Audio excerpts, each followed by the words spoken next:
Every morning when I wake up, my very first thought isn't gratitude.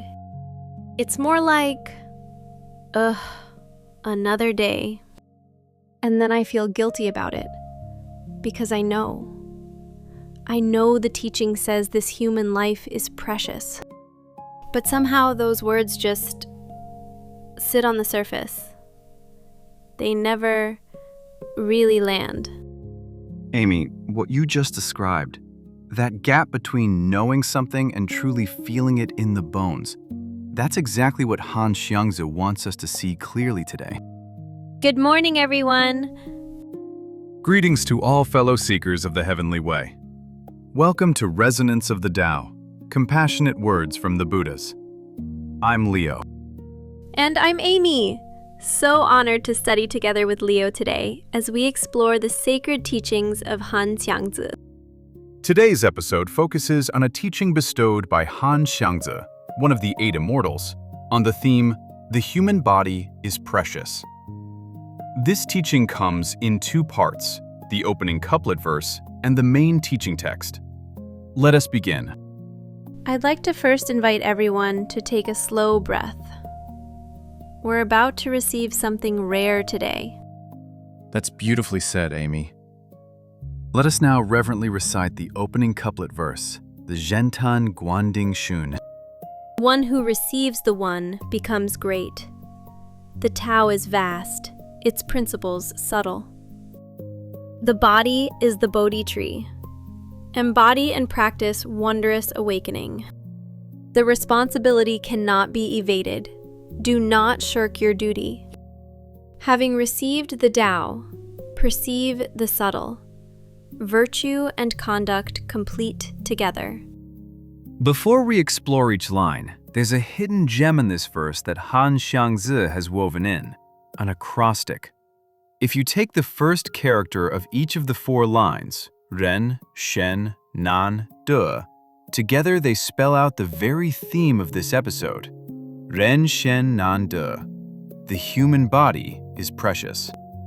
Oh, Han Xiangzi hid the message inside the message itself. Exactly. It's as if Han Xiangzi is saying, the teaching isn't just something you hear, it's something that has to be discovered. You have to be paying attention. Now let's explore each line. One who receives the One becomes great. The Tao is vast, its principles subtle. In the Tao Te Ching, Lao Tzu writes, "The Tao gives birth to one. One gives birth to two. Two gives birth to three. Three gives birth to all things." To receive the One, the heavenly mandate, the holy gate, is to touch the root of all existence. But Han Xiangzi immediately balances that with a humbling reminder. The Tao is vast, and its principles are subtle. Subtle, meaning they live in the small moments, the ones we overlook. That's actually a little sobering. We tend to focus on the big moments, initiation day, ceremonies, teachings. But Han Xiangzi is pointing to the tiny ones. Precisely. The principles of the Tao live in how we respond when someone cuts us off in traffic, in the first thought that arises when we're criticized, in whether we pause, even for one breath, before we react. Can I ask each of you a question? In the last 24 hours, did you have a moment where a thought arose and you simply followed it without even noticing it was there? Honestly, yes. This morning, actually. I woke up feeling behind on everything, and before I even got out of bed, my mind was already writing a list of everything that could go wrong today. I didn't even choose that. It just happened. That automatic movement, thought arising, and we're already gone with it. That's what Han Xiangzi calls being far from the subtle. The principles of the Tao are always present, but when the mind is always running, we can't perceive them. The practice here is simply notice. Not change, not fix, just notice. That noticing itself is the beginning of greatness. So receiving the One isn't a one-time event. It's a continuous practice of coming back. Yes. Each time you notice a thought arising and you don't get swept away, that is receiving the One in real time. Now the second line, the body is the Bodhi tree. Embody and practice wondrous awakening. The great Chan master Shensho once wrote, "The body is the Bodhi tree. The mind is like a bright mirror stand. Polish it diligently. Let no dust accumulate." Han Xiangzi takes this image one step further. He says, not only is your body a Bodhi tree, you are meant to embody awakening, to live it, in this breath, in this step, in this conversation. I love that. Not just to know about awakening, but to actually live from it. The word wondrous, miao, is key here. It refers to prajna, the supreme wisdom that can perceive the nature of mind directly. And the instruction is to practice it with the body, not in theory, not in a future retreat, but here, in this body, in this moment. Let me ask, when a difficult feeling arises in you, what do you usually do with it? Honestly, I either push it down or I start analyzing it. Why am I feeling this? What does this mean? I'm very much in my head. Most of us are. We either suppress feelings or we narrate them. But Han Xiangzi is pointing to a third option. Simply be present with what is arising. Not suppress it, not follow it into a story, just see it, clearly and quietly. That quiet seeing, that's the Miao Jue, the wondrous awakening happening in real time. And it only happens in the body, in the present moment. It really is the simplest and hardest thing. It is. The practice isn't complicated. The practice is this. Next time something arises in you, a thought, a feeling, a reaction, before you follow it, before you suppress it, can you pause for 1 second and simply see that it's there? Just 1 second, that's all. That 1 second is the body being a Bodhi tree. Now the third line, the responsibility cannot be evaded. Do not shirk your duty. Han Xiangzi's tone here is deeply earnest. He's not scolding, he's calling. He's saying, you have received the heavenly way. You have been pointed toward the holy gate. This is not a small thing. Sometimes I feel the weight of that. Like, I have this treasure, but I'm not sure I'm living up to it. I think Han Xiangzi would say, that feeling of weight, hold it gently. It's not meant to crush you. It's meant to wake you up. The responsibility he speaks of is not a burden placed on you from outside. It's something you chose. At a deep level, perhaps beyond what we can fully remember, you chose this path. That actually shifts something for me. If it was a choice, then it's not a heavy imposition. It's a commitment I made. Exactly. And living up to that commitment doesn't require grand gestures. It requires small, consistent ones. Showing up with sincerity, practicing in daily life, not waiting until conditions are perfect. Don't wait until you feel ready. The responsibility is alive now. And the fourth line, having received the Tao, perceive the subtle, virtue and conduct complete together.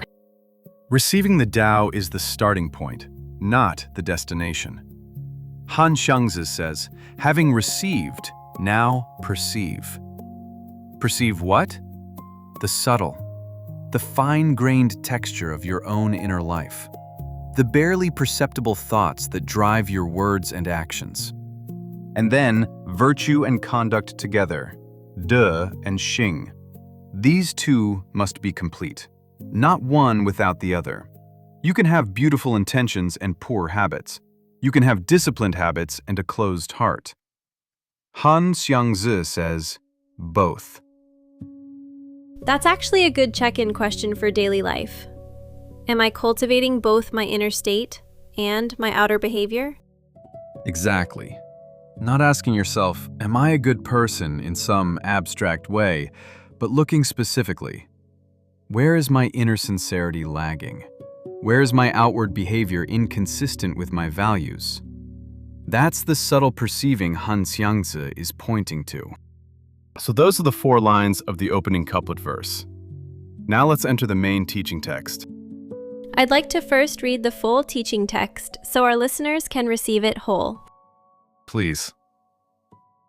Study the Tao without limit. Face your own heart without regret. Heaven's opportunity has descended. Brighten virtue, renew the people, awaken today. Diligently study and advance. Sincerity and reverence will bear abundant fruit. In Confucian conduct through all daily activities, do not hide the sacred path. Forge connections and resolve karma.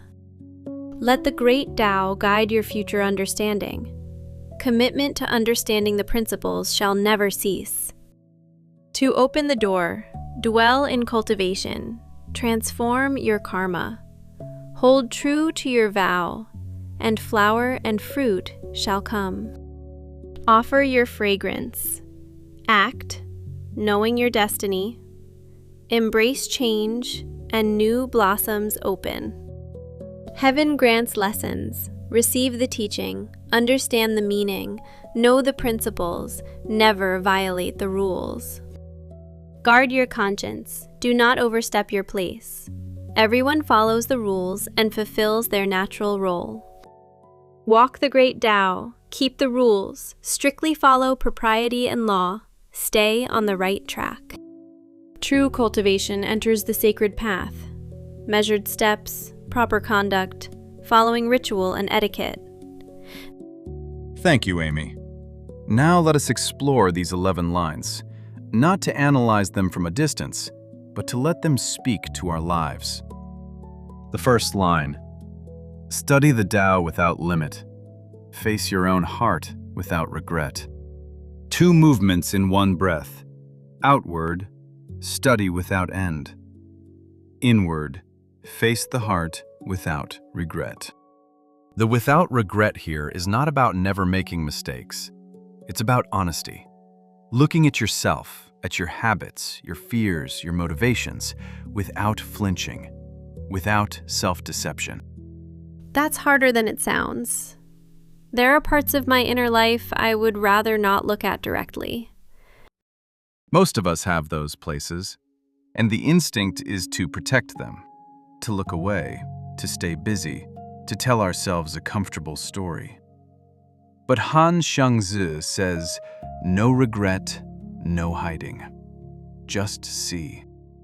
And the beautiful paradox is, when you look at something directly, without judgment, without defense, it begins to soften.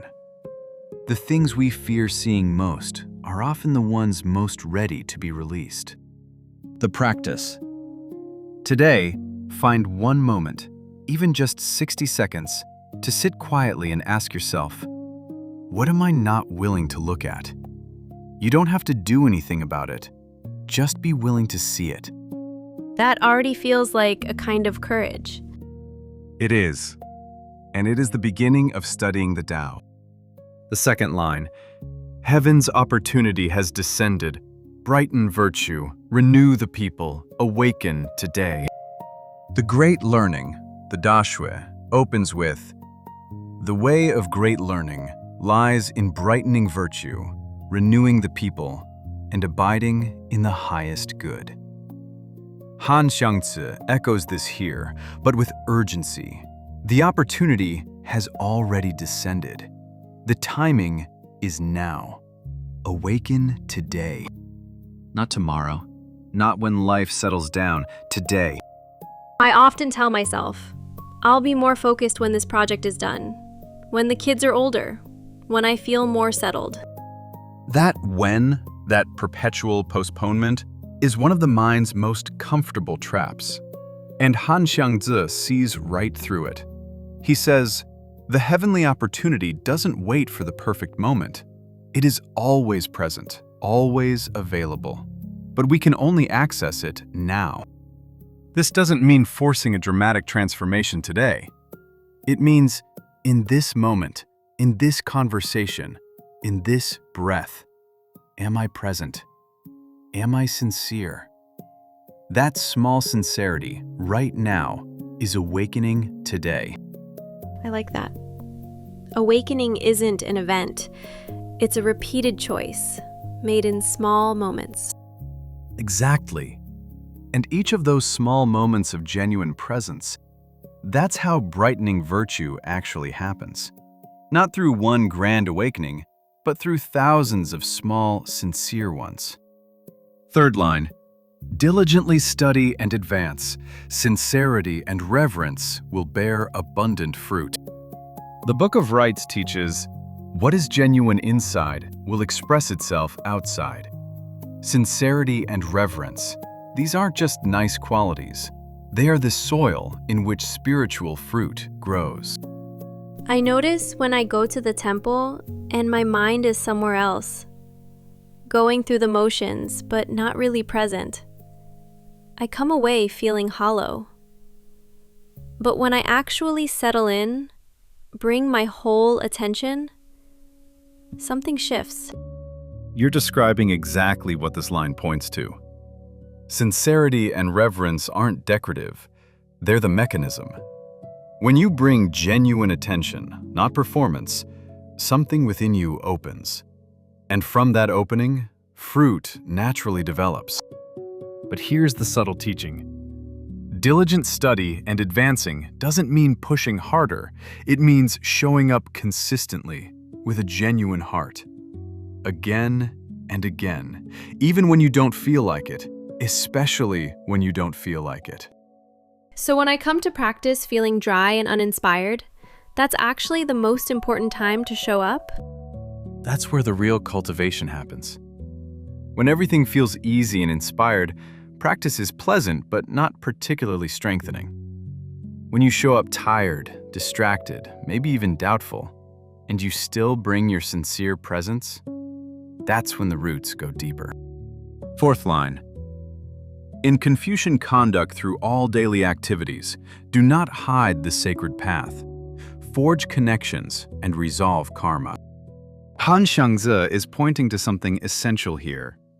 The heavenly way is not a private possession. It is meant to be expressed, not through preaching, but through the quality of your daily presence.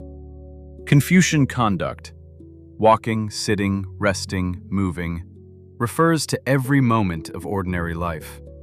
The way you greet someone, the way you listen, the way you respond when you're frustrated.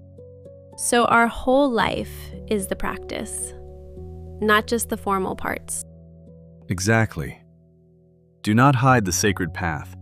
This is a gentle challenge. Are we living in a way that our presence naturally invites others towards something higher? Or are we keeping the heavenly way in a separate compartment, disconnected from how we actually live? This doesn't mean wearing it on your sleeve. It means let the quality of your sincerity, your patience, your genuine care, let that be the testimony. That is how connections are forged and karma is resolved. That's quite a different kind of evangelism than I usually think of. It is. The most powerful invitation is simply being the thing you're pointing to. Fifth line. Let the great Tao guide your future understanding. Commitment to understanding the principles shall never cease. There's a quiet teaching here about continuity. The cultivation of understanding is never complete. There is no point of arrival where you say, I understand the Tao, I'm done. The commitment is to keep going, not urgently, not anxiously, but with steady, patient, unceasing openness to understanding more deeply. That could feel like an overwhelming standard. Never arriving, never done. It could, but I think Han Xiangzi is offering it as a relief, not a pressure.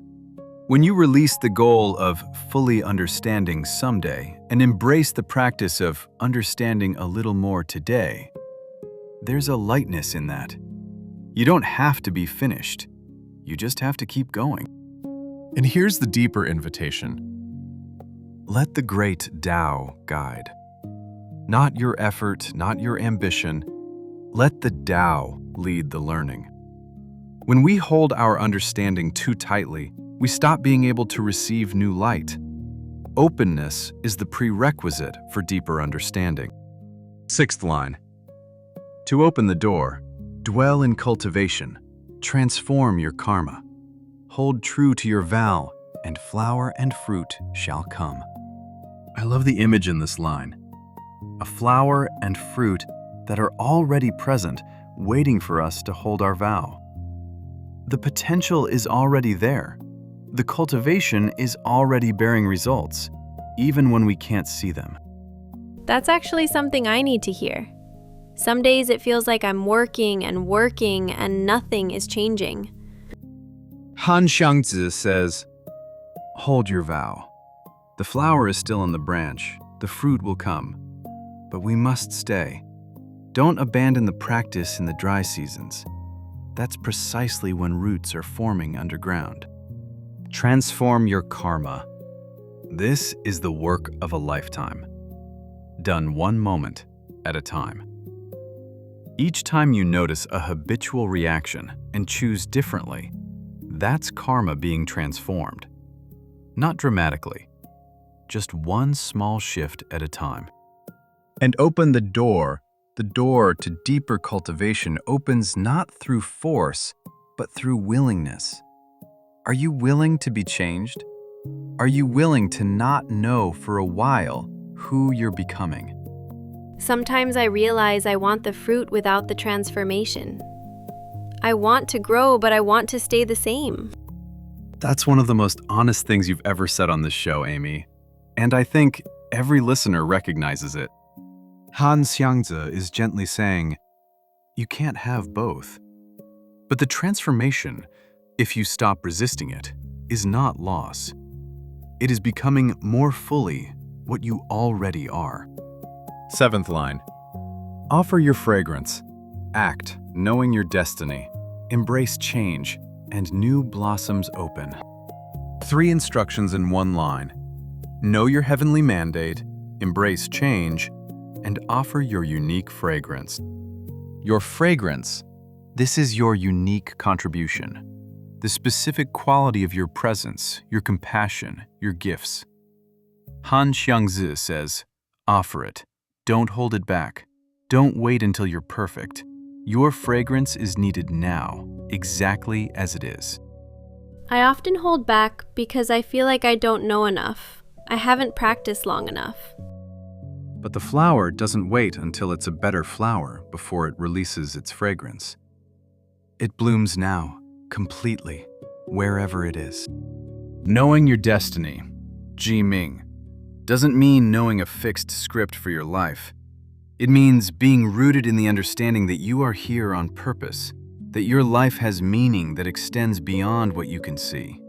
From that rootedness, you can embrace change, not as threat, but as the very mechanism through which new blossoms open. 8th line. Heaven grants lessons. Receive the teaching, understand the meaning, know the principles, never violate the rules. Every difficulty is a curriculum. Every relationship challenge, every failure, every moment of confusion. Han Xiangzi says these are heaven's gifts of instruction, not punishments, lessons.